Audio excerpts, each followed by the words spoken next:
Shadowverse is back, baby! Yes! So we just got a 1-hour stream for news on Worlds Beyond. So let's recap all of that we learned in this, and let's talk about my opinion on all of this stuff.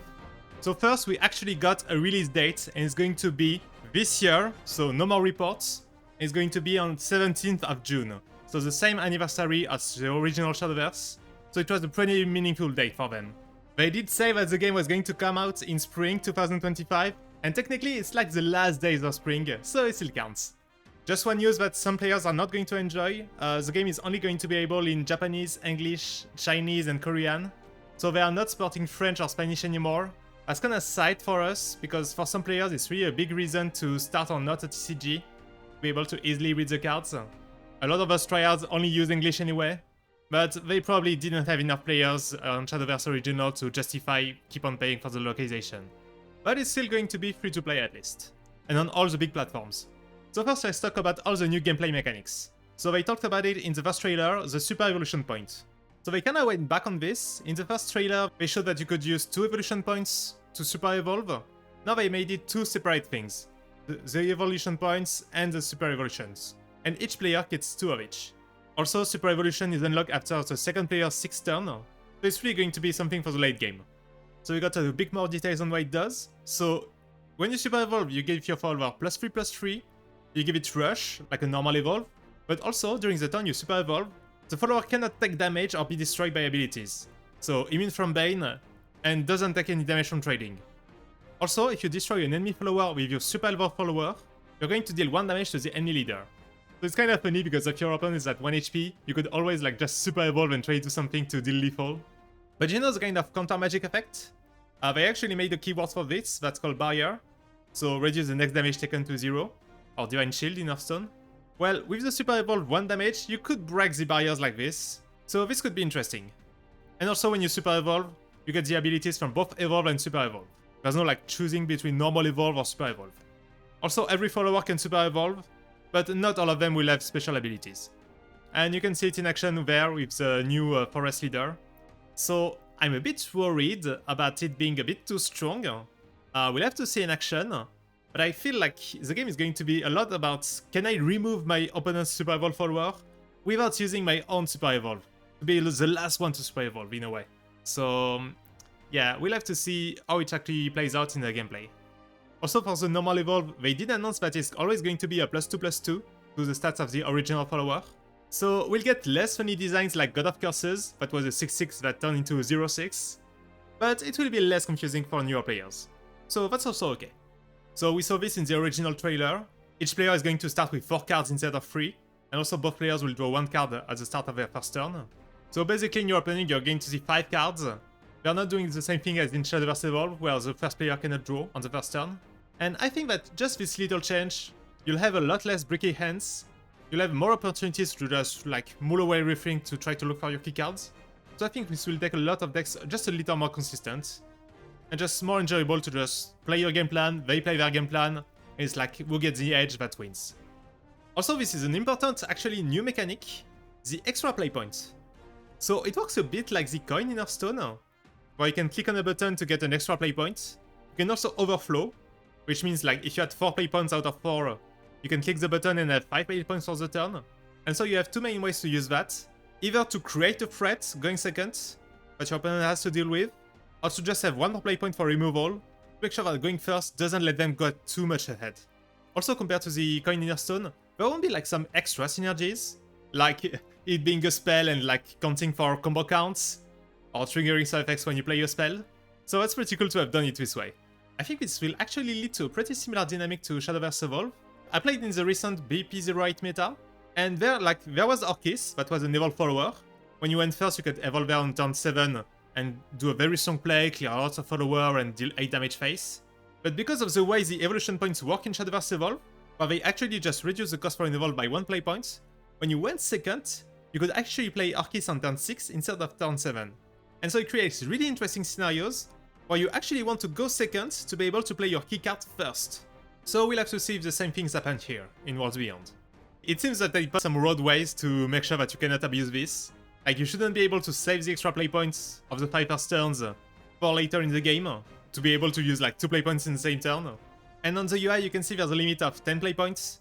So you shouldn't be able to like click the button and go to 11 play points and play an 11 cost card. But I think you'll be able to play something that costs 6, click the recover play point, and then play something that costs 5. Maybe this will lead to a win condition for combo decks. Also, the leader effects will be turned into crest, but similar to what they do in Magic the Gathering, where you get an emblem when you get a passive effect. And there's a cap to only 5 unique crests. So I don't know if you remember the Ward Event deck, but you could stack a lot of leader effects with that, with Abdiel, with Roa, with Andre, etc, etc. So I think it's a good thing to put a limit on that. And also it's a lot more clear in the UI. Instead of having to like click on the leader, scroll down the list, see if they have something, you'll probably just be able to hover on the buttons. So that's very cool. Let's have a quick look at the 4 cards that they have revealed. So the new Levi is going to be draw 2, restore 2 defense to your leader and recover 2 play points. And when you super evolve it, you select another unevolved follower that you have on the field and super evolve it. So this is going to be neutral, you'll be able to play that in everything. It already looks like a bit of a win more card. Like if you cannot super evolve it, it's going to be a 5 play point 4/4, draw 2 cards and heal 2. And then the plan is probably just going to be play a 2 cost follower and evolve and get 2 trades like this. I wonder if there's going to be any 2 cost follower that has a super evolve effect. I think they'll save the super evolve for things past turn 6, but we'll have to see. Next up we have Garyu, 8 cost 5/5, and it's going to be summoning 2 dragons. So let's see the dragons. One of them is a ward. If you evolve, you give it barrier, which is going to be the counter magic effect. And you have a rush, and if you super evolve, it gets a storm. So 5 damage storm, which is okay. You make a solid board. Yeah, not much else to say. Probably going to be the dragon finisher. You're going to have to deal with 4 cards after that, and we'll have to see like the super evolved effect that you can use in answer are actually able to clear the barrier and the war dragon before hitting the Garyu. What's funny is that on an empty board, this guy doesn't clear itself, because you'll have the Storm Dragon crushing into the barrier, and then Garyu having to trade into the ward, and you still have the original Garyu that's going to stay on the field. So it really illustrates what I was saying about going second being really good when you get to play your key cards first. Next up we have Cerberus, another fan favorite. She's still going to be summoning Mimi and Coco. So Mimi and Coco are pretty much unchanged. They have the same art as they did on the 5 cards Cerberus. One of them being crashing and dealing 2, one of them being crashing and heal 2. If you super evolve Cerberus, you're going to be able to reanimate 1 twice. So if you don't run any 1 cost follower, you'll be able to like maybe crash Mimi first, down 2 damage, then super evolve and revive to Mimi, or the other way around with Coco. So getting to burn 6 or heal 6. Also the important part about the effect, Necromancy 6, you give all of our R8 followers +2/+0. So she's basically the Ishtar, the kind of card that summons a big board, and then helps whatever was on your board to give it +2/+2 to just splash face with it. And you have to be reminded, you get the extra play points. You can play this on 7, maybe. So when you're going first, you're going to have to play around this and killing the board. Not only on turn 8, but also on turn 7. So that's the kind of things that players will have to learn, I think, when the game begins. And for the last card they showed us, we have Orchis. Absolutely gorgeous art, I love it. On Fanfare, she summons a Lloyd. Lloyd is going to be a ward that your opponent can only select this one for effects. It's going to be a 1/6, so pretty annoying stat line.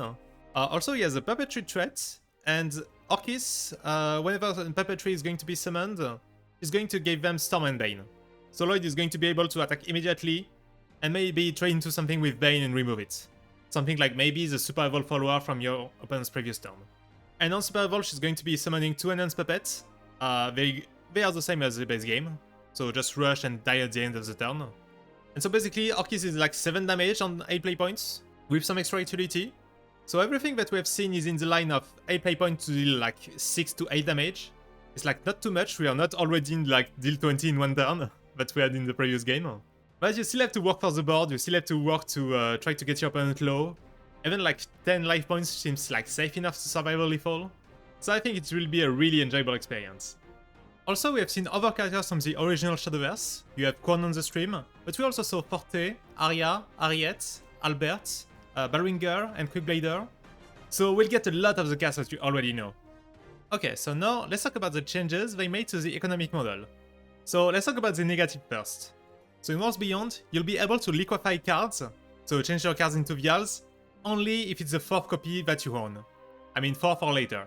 So that's a rule that also exists in Pokemon Pocket DCG, where you cannot like turn your extra cards into cosmetics unless it's like your third copy or more. And I think this measure is mainly to stop people from destroying their collection. Like most free-to-play players like chose only like one class to play and were just liquefying the others, like literally distributing like Swordcraft in order to play Forestcraft. So this is not great for them if you want to have a quick start at the game.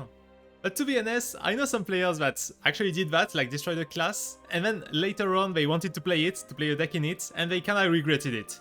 I'm looking at you, Kurt. At least they are merging Shadowcraft and Bloodcraft into Abysscraft, so that's one less class in the game, so a bit more likely to actually find the legendaries from the class you want.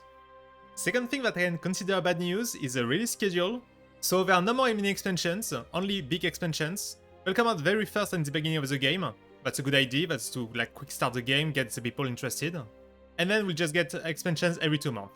So you could consider this a negative, because free-to-play players, they like to just hold onto their goals, hold onto their packs, and try to open a lot of packs when the expansions comes out. And before they had 3 months, now they only have 2 months, so less time to save.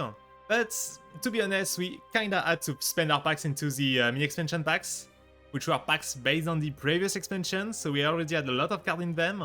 Sometimes you didn't get lucky, you didn't get the cards from the mini expansion. So maybe it's like not that bad. We'll have to see if like 2 months is enough for players to not get bored, but maybe it's ideal for the tournaments, because we get 1 month of the meta settling, and then a second month of actually playing big tournaments, trying to optimize every card in the list, and maybe that will be interesting. Now for the positive news. We have a new change, we get a free card pack every day. So basically, a bit like Pokemon TCG is doing. So that's pretty cool, a cool incentive to log in every day. I think the big one is really legendary cards getting guaranteed every 10 pack. So no more getting unlucky, starting a new extension and opening like 40 packs and getting no legendaries.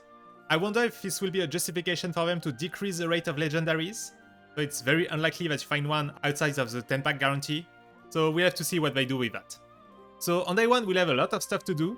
You can earn like 10 card packs for completing special missions.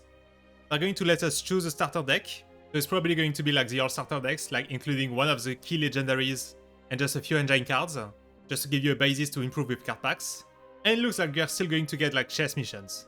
So it's cool, we'll have stuff to do on the day 1. And also there's a pre-registration campaign.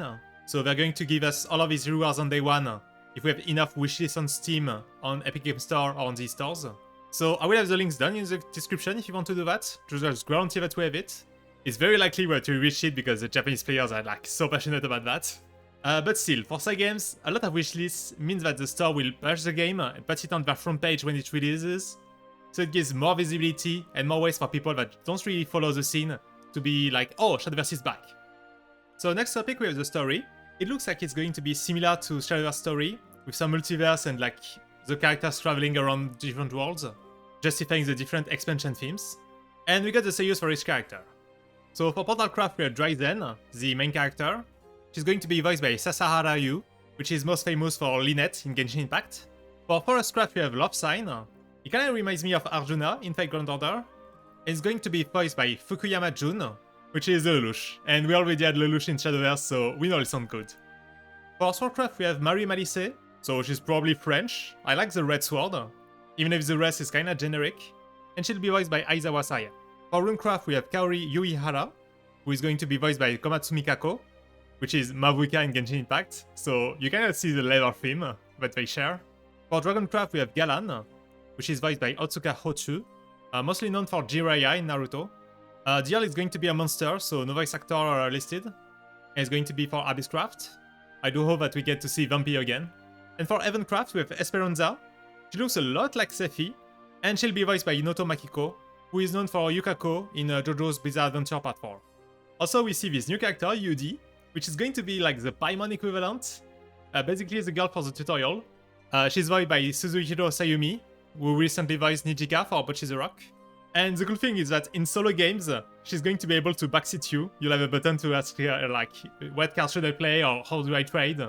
So I think it's pretty cool for beginners to just like train in a safe place. It's a cool thing also that it's a character because the first tutorial in Shadowverse was kinda impersonal. It was just like instructions.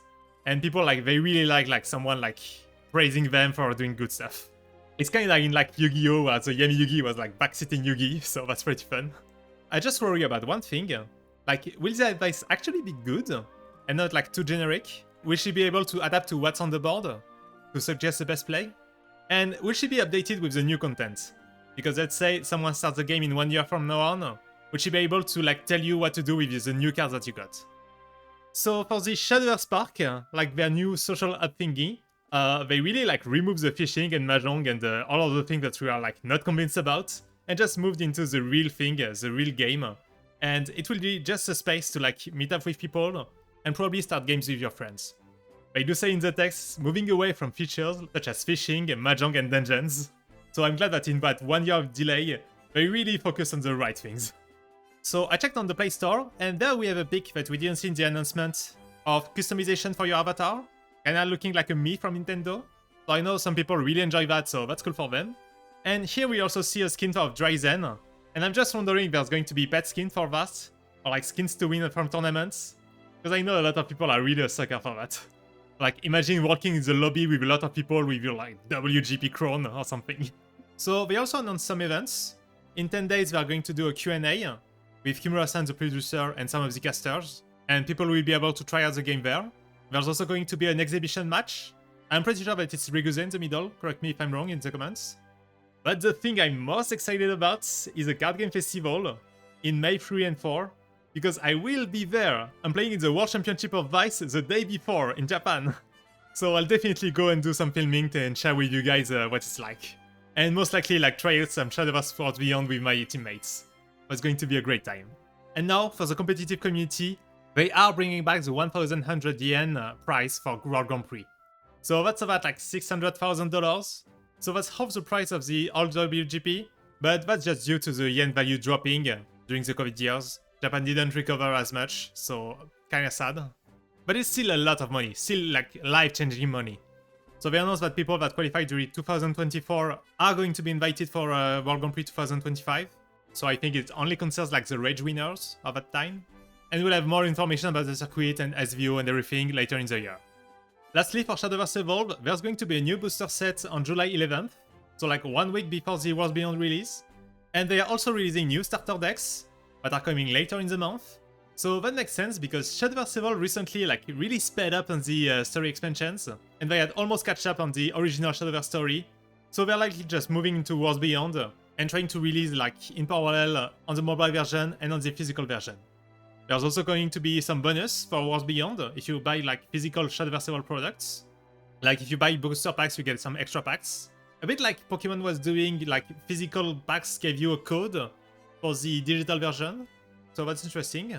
And I believe the starter decks are also going to be releasing very soon in English. So that would be a good time to start Shadowverse Evolve if you want to. And with that we are done. So my personal thoughts. I'm just like very happy. We did get a release date. The game is like looking fantastic in terms of art, in terms of balance. They look like very confident on the product they are delivering. I think all of the changes in game mechanic and in economical model show that they have thought about things. They are stealing a lot from Pokemon Pocket TCG, but that's okay, they're just like taking ideas from something that works. Let me know your thoughts in the comments. I'm just really curious about what you think about the announcements. Like what makes you excited, what makes you worry. I'll be reading through all of that. And make sure that you subscribe to not miss the future content on Shadowverse Worlds Beyond. As I said, there will be the video about the card game festival. I will keep you updated on the future news, and I'll definitely be there for day one guides. So thank you for watching, and see you soon. Bye bye!